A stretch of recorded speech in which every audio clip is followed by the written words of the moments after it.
They're dumbfounded at what goes on here. The corruption drips off the walls in this place. It's crazy. I think I'm entitled. You want answers. I want the truth. You can't handle the truth. That's what the left-wing media wants you to think.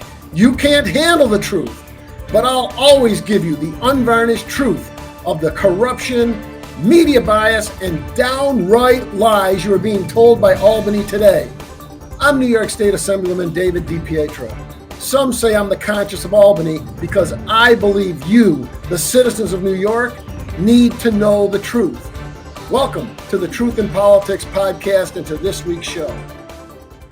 Welcome everybody back to the podcast, and boy, do we have a show for you today. Our guest, Sarah Adams, a targeting analysis, global threat analyst for Washington, who, if you've seen anything about her, you know that she is one of the foremost authorities about how bad this country right now is devolving into a myriad of just terrorist activity that's ready to blow. And this country is on the verge. And I know a lot of you, it's Christmas. You don't want to think about this, but we have to be vigilant because that's not a matter of if it's going to happen. It's a matter of when it's going to happen. And no one is a better authority than Sarah Adams on this. And folks, do not turn this off. You want to hear this because you want to know the threats that are happening to us, and because you need to be prepared. And you need to ask your government, you need to ask this Biden administration, why are they coddling the communists like they do here in New York State, which I fight against every day in Albany? The socialists, the communists, and I'm talking communists. This isn't just far left wingers. These are communist people registered with the Democrat Socialist Party of the United States, the Communist Party, and they're trying to infiltrate above board right on the floor of the Assembly and in the floor of the Senate, and with Kathy Hochul, our governor, implement communist policies to take away all of your freedoms. And it's working for them, as you can see, as millions of people have left this state. So I want to bring Sarah on because we need to get right into this. There's so much here that, as I've learned just watching what she has to say, that we have to do something in this country. We're at a boiling point, and I just feel for those people that are going to be on the wrong side of what happens here very shortly in the future. Because again, it's talking to many CIA, FBI people, government agencies. It's not a matter of if it's going to happen. It's a matter of when it's going to happen. That's how far it's devolved with our lack of security from the Biden administration. So Sarah, welcome. Great to have you on board. Maybe you could tell our listeners a little bit more about you so they can understand exactly, your expertise. Yeah, sure. Happy to. So my main job when I was at the Central Intelligence Agency was a targeting officer. And basically, it just made me the experts on finding and locating terrorists. When I left the CIA, I joined the Benghazi Committee in Congress to help kind of be their senior advisor when it came to Libya and terrorism. And that actually led me to conducting my own investigation to identify the terrorists who carried out the Benghazi attacks. Now that investigation is still ongoing. And as you can imagine, since a lot of these terrorists move from war zone to war zone, some of my attackers have now moved to Afghanistan, and I'm also tracking them now in Afghanistan. So I'm working very actively on terrorism in Afghanistan as well. Yeah, let's start with Benghazi. It was a number of years ago, but we all know it had nothing to do with the video. Okay, that was a lie. This was a massive terrorist attack, over 100 skilled terrorists, organized plan. Let me know what your thoughts were, because you were part of that, analyzing it. You were on the ground. Tell me what you came up with. Yeah, I mean, the fact is, as everyone knows, the politicians covered it up by calling it the fake protests. They actually covered up 150 terrorists, which, as you can imagine, those terrorists then went on to commit other attacks and kill other Americans. They killed Americans in remember the big BP oil facility attack just the January after? They killed some Americans in France. They killed some Americans in Mali. So remember, it's not just the political side. When this stuff gets covered up, it leads to other people dying. And I think that's the part that gets lost in the shuffle of the political spin of things, unfortunately. And I keep trying to track and locate these terrorists, first off, to prevent them from ever getting in the United States, as you can imagine, and then to highlight them to foreign governments so they can do something about them, since our government isn't. Right. And the two biggest lies that the U.S. government developed to explain Benghazi, the narrative, they refused to change it, even though they knew the truth.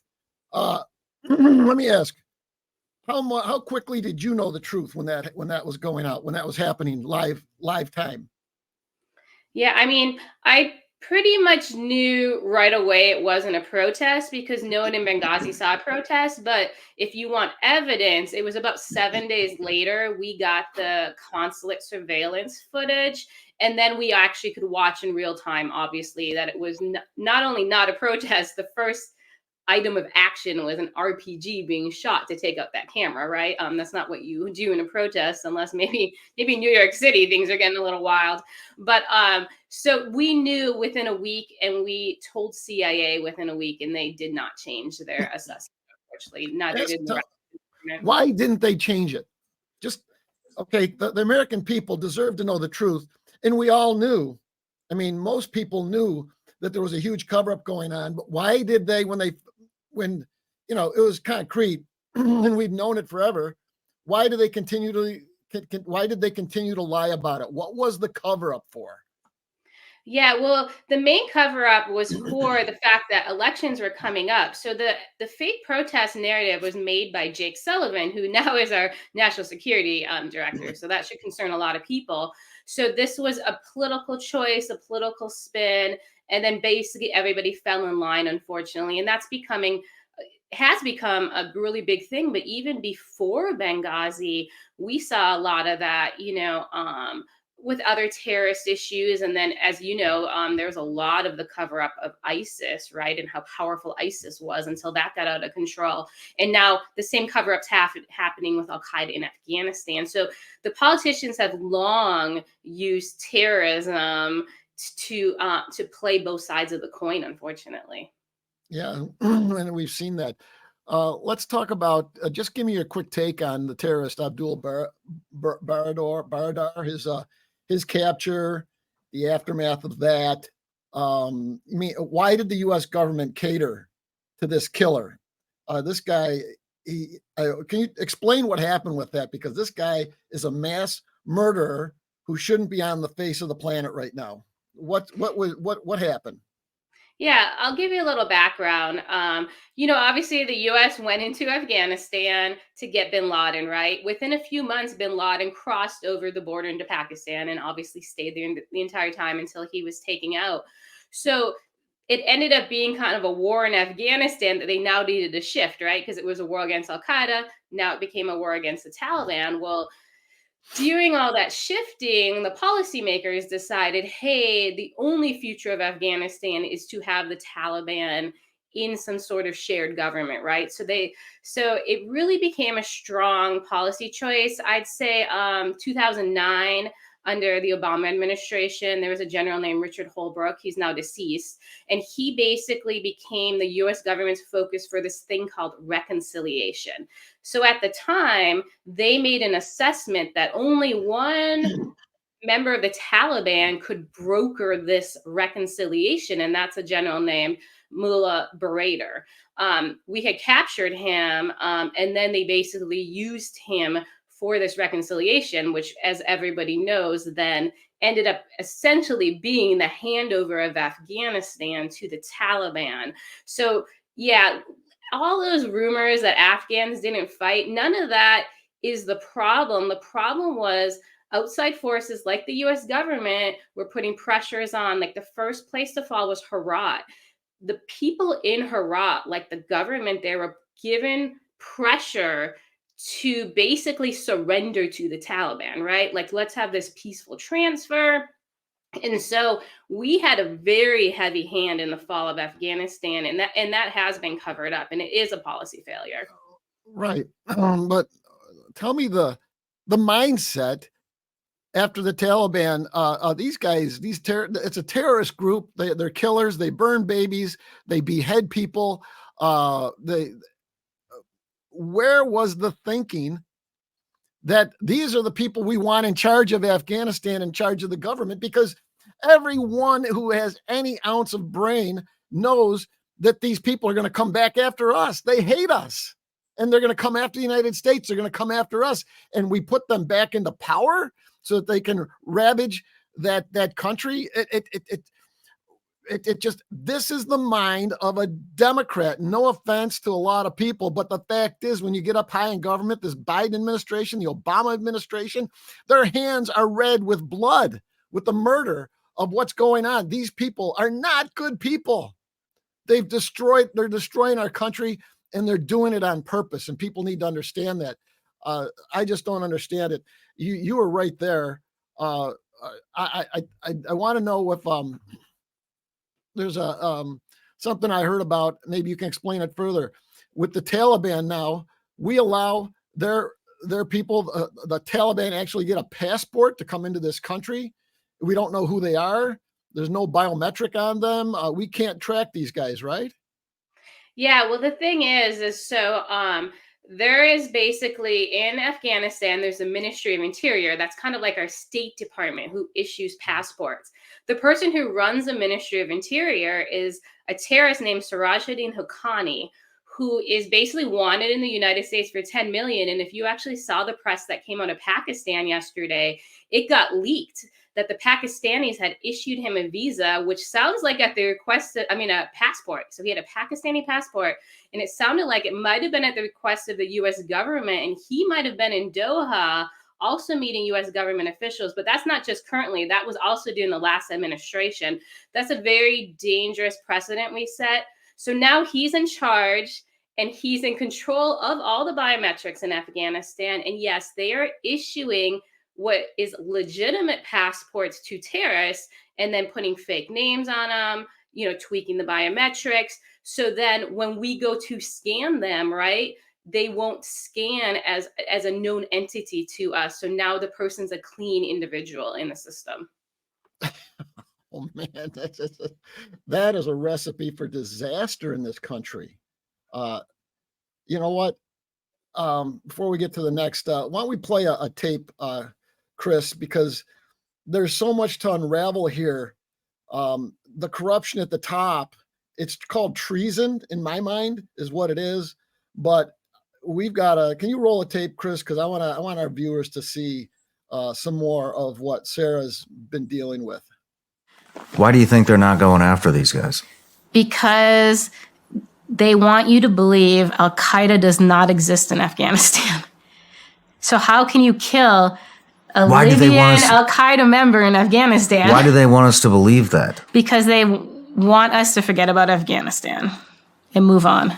I've heard this from congressmen. I'm hearing this. They really think this is just going to go away. 100%.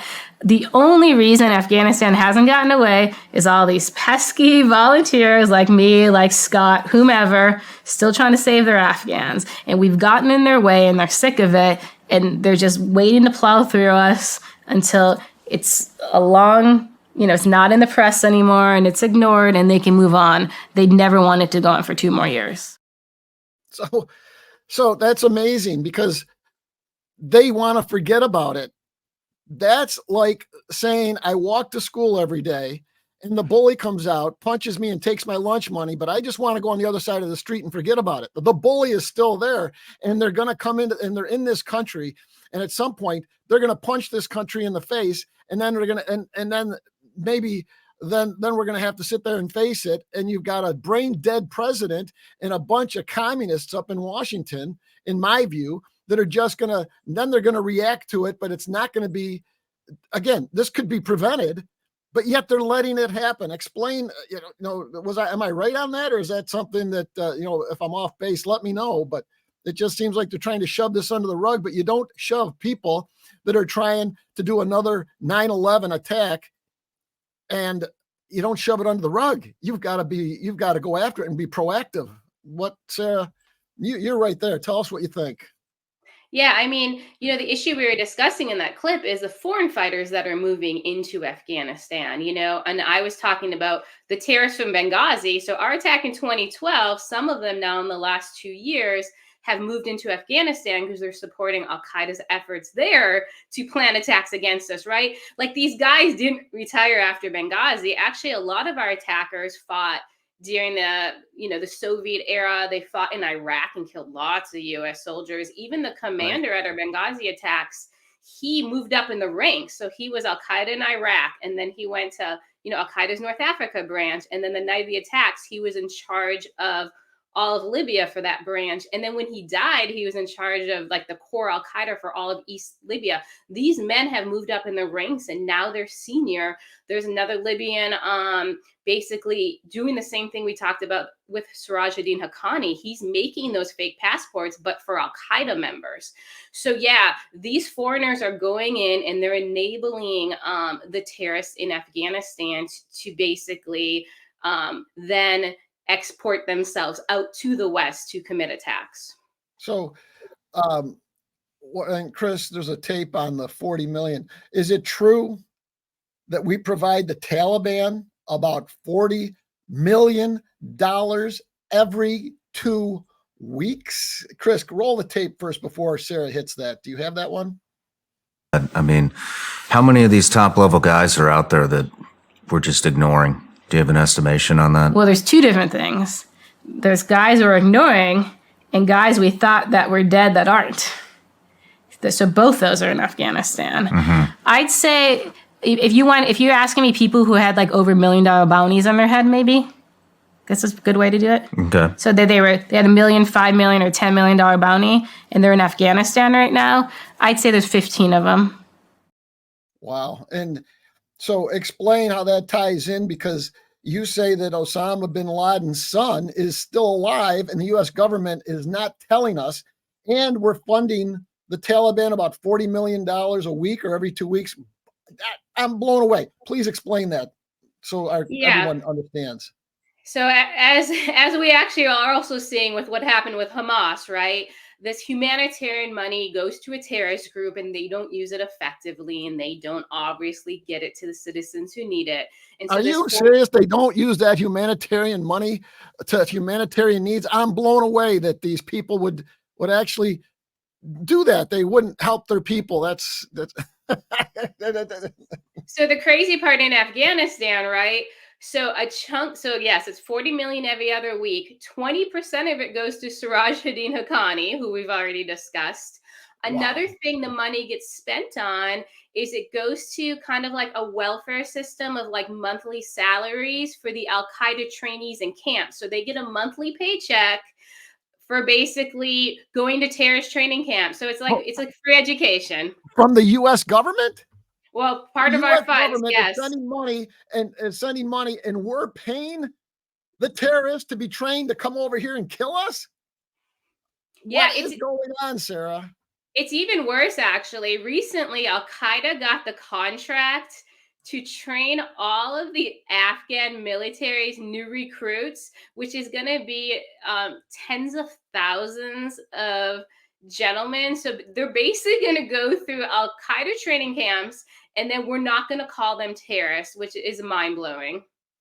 We're not going to call them terrorists. Even when all right, because this is all going to lead to one thing, okay? Chris, let's play the tape about 9/11. Do you have that? Terrorist groups. You think we're going to be back there someday? We have to be.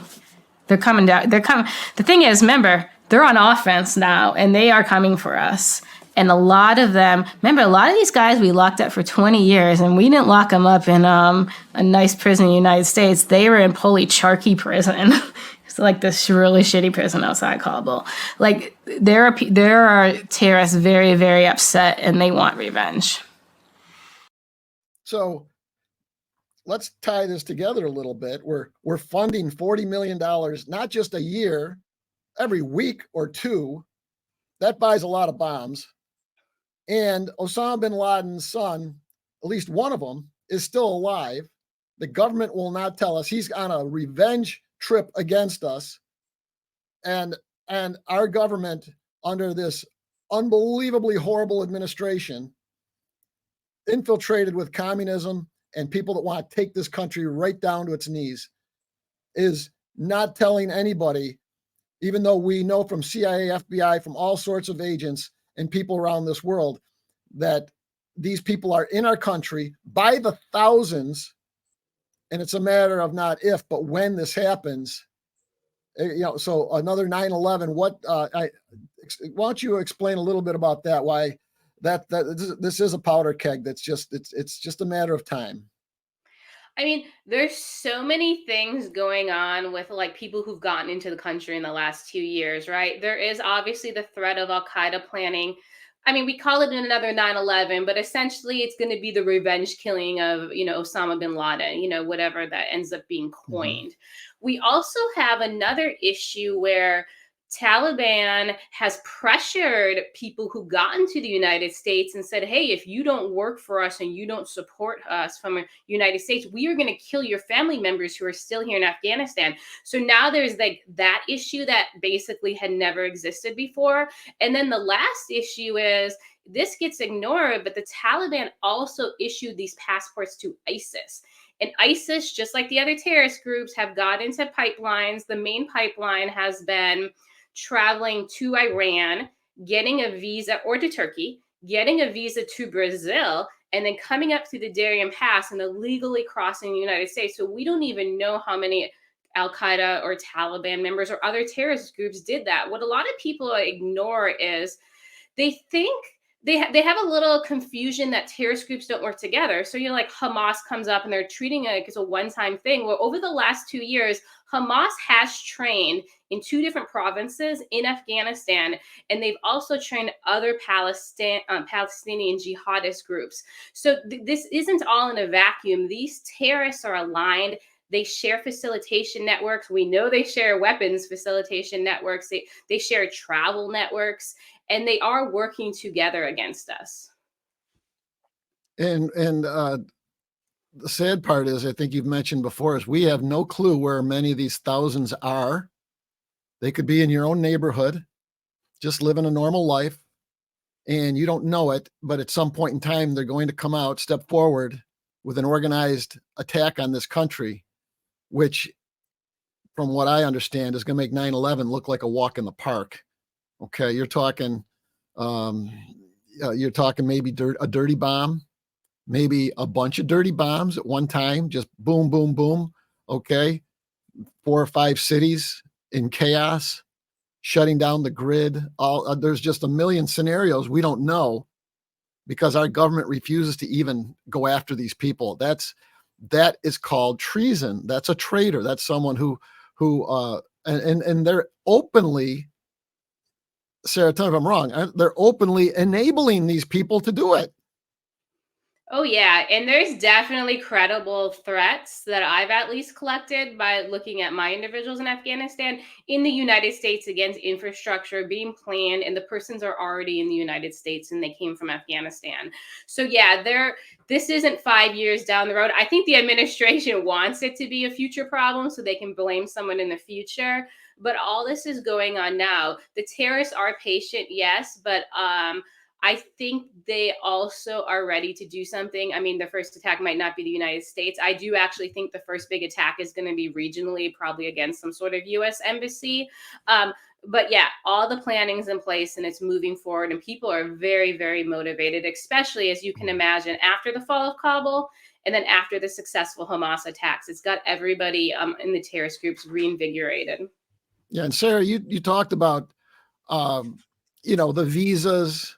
That they're coming over, they're getting these passports, and we can't track them. Explain just a little bit, because you've worked there. You've seen exactly what's going on. How bad is the southern border for letting all these people in? How bad is it, or what's your take? Yeah, I mean, the negative is we always say this about Benghazi. So, like in our Benghazi attacks, all of our terrorists were given real Libyan passports and fake names so they could go wherever they wanted. So they can come in, like all these people can come in legally to the United States, even our Benghazi attackers, right? Because they have the passport to essentially do it. Luckily, there was a huge stand down in the last administration not to let Libyans in because their passport isn't secure, right? Well, now the Afghan passport isn't secure. So some can come legally. The other thing is yes, the terrorists who know their fingerprints are in our system, they're targeting the southern border because they know they can get over the border undetected. And that's pretty scary that basically guys will like start moving from Afghanistan, from Syria, from Iraq, from Turkey, knowing, hey, as long as I take this route, I'm going to get in the United States. It doesn't matter if they have my fingerprints or not. So yeah, we are enabling terrorists to infiltrate this country. And I mean, the fact that it's never discussed is shocking. Or when you try to bring it up, it becomes some racism thing. It's like, no, like no one even in Muslim countries want to let in a bunch of terrorists, right? Like this is something we should all care about. Yeah, some people, you had said it's gotten to a point where the terrorists are actually on the offensive. Explain that a little bit. Yeah, so we've kind of learned over time the best way to kind of keep terrorism at bay is to make them be defensive, right? Like you're going after them. That's how we successfully handled ISIS, right? Like they didn't have a lot of time to train, to plot, because they were constantly being targeted. So now for 2 years in Afghanistan, there's been no strikes on a terrorist training camp. Al Qaeda has almost 30 terrorist camps established. They have been training people for 2 years, and not one of those camps have been struck. They've put thousands of people through them. So now they have all this free time, plenty of funds, this security to train. And yes, so they are on the offense, and they now are in the better position. And we're now going to end up being on defense. Explain the role of China in Afghanistan. That's we know that China has literally taken over that country because of the minerals and the resources, and our country literally just dropped the ball. What is China? What's China's role in this? Because there is a role. Yeah, so China has long had a relationship with the Afghan Taliban. The best way to describe it is, they basically oppress the Muslim, minority in their country, the Uyghurs. Well, what a lot of people don't understand is part of that oppressions, part of the intelligence the Chinese receive to go after these and target these individuals has always come from the Taliban. So the Taliban are reporting on other Muslims to the Chinese. They've been doing it for, 10, 15 years at least. So then what China would do back then is maybe give them some funds, help them get some weapons. So they had a close relationship. And then the fall of Afghanistan occurred, and the Taliban became obviously the power broker in Afghanistan, and their closest big ally was China. So China now moves to the top, and China gets all the priority, as you said, for mineral rights, etc. What also China is doing to help the Afghans is they're helping them advance their technologies. They're teaching them how to use the biometrics, to where the Taliban now are using the biometrics we collected, and they are scanning people to identify our allies, capturing and killing them, sadly. They're doing other things like putting in CCTV. Like they're basically trying to, enslave the people of Afghanistan, and China is helping them. That's crazy. And it's true. Is it true they want us to believe that Al Qaeda does not exist in Afghanistan? Okay. That blows me away that the government actually says that. So you've dealt with that. Just give me a quick synopsis of, our US government says that Al Qaeda doesn't even exist.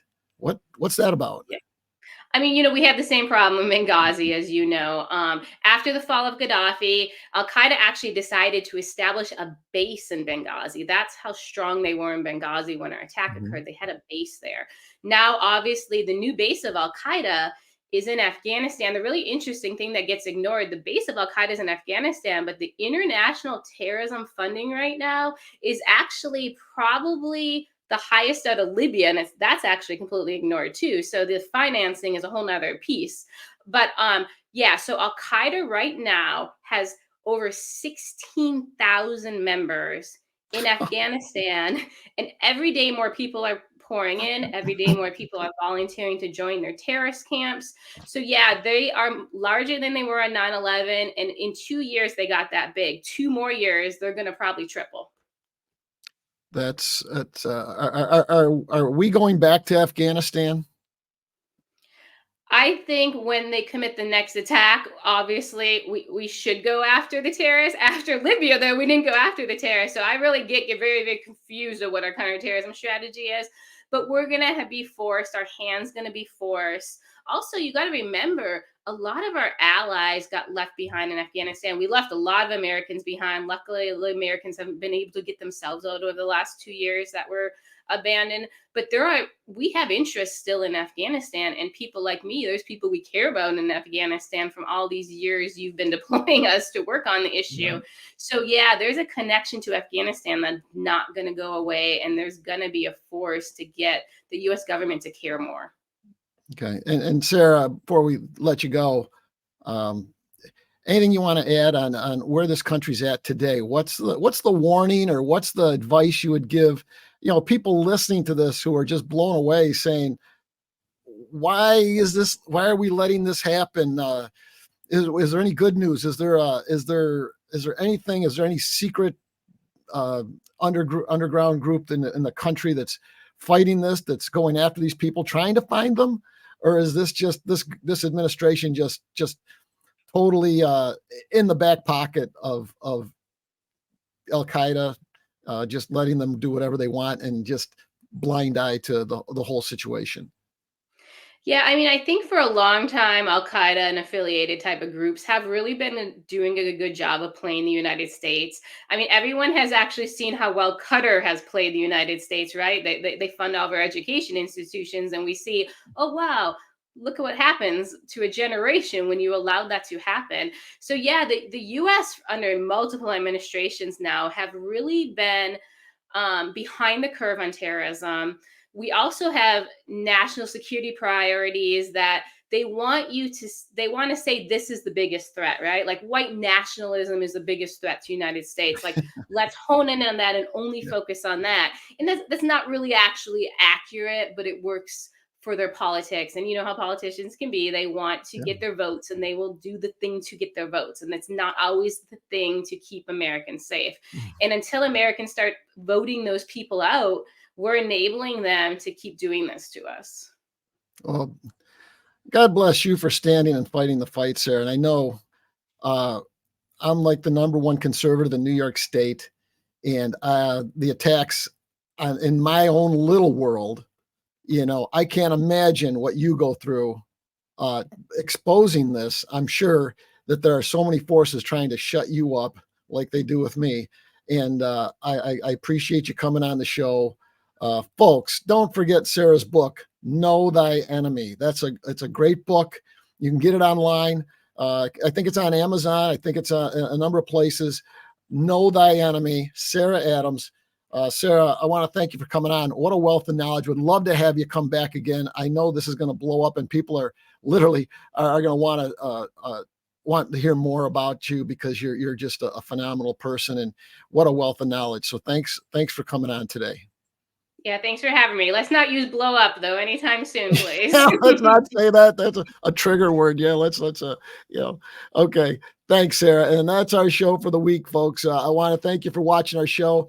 You can find our show on our Rumble, Twitter, Facebook, LinkedIn, Instagram page. And when you do, please click and subscribe. Remember, this show is for you. Okay, giving you the real deal of what's happening in law enforcement today, and what's happening around the world, what's happening with our country. And I'm just here to every week try to bring something up that maybe you didn't know about and show you the truth. Okay, again, it's always about the truth here, nothing else. There's no spin on this show. You're going to hear what we're actually doing. And if you want to be a part of this show, Facebook us and go on one of those things, and would love your support. God bless you. Have a great week, and we'll see you next week. You have been watching Truth in Politics with New York Assemblyman David DiPietro. Search for DiPietro for you and tune in every week on Facebook, Rumble, Twitter, YouTube, and many other internet platforms, including the Big Whack Radio Internet podcast. Thank you for listening.